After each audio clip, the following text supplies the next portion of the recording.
قرآن كان إلهي بس هدتشي وهذا الكيسي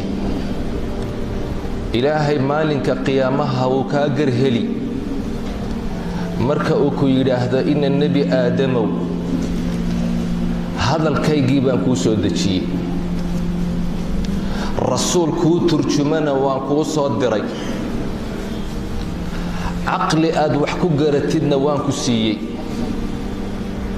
الشيطان إنو عدو قاقا يهينا وان كو شاقي maxaad ku jawaabi marka ilaahay waxa uu leeyahay laqad anzalna ilaykum kitaban fihi dhikrukum afala taqilun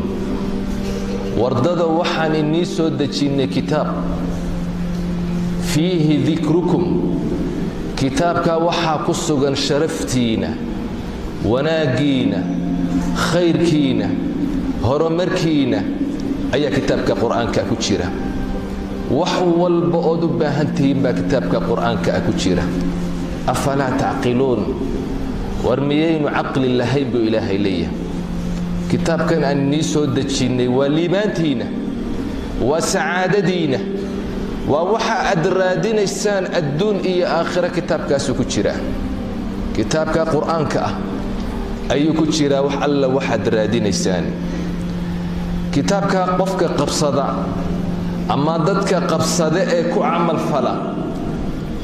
ويلي بانين الدون إيه آخرة وبلن إلهي وقاضي الدون إيه آخرة كواسي ويلي بانين إلهي وحوليه فإما يأتينكم مني هدى فمن تبع هداي فلا خوف عليهم ولا هم يحزنون كوا هنون كي الراعب إلهي ليه كتابك قرآنك الراعى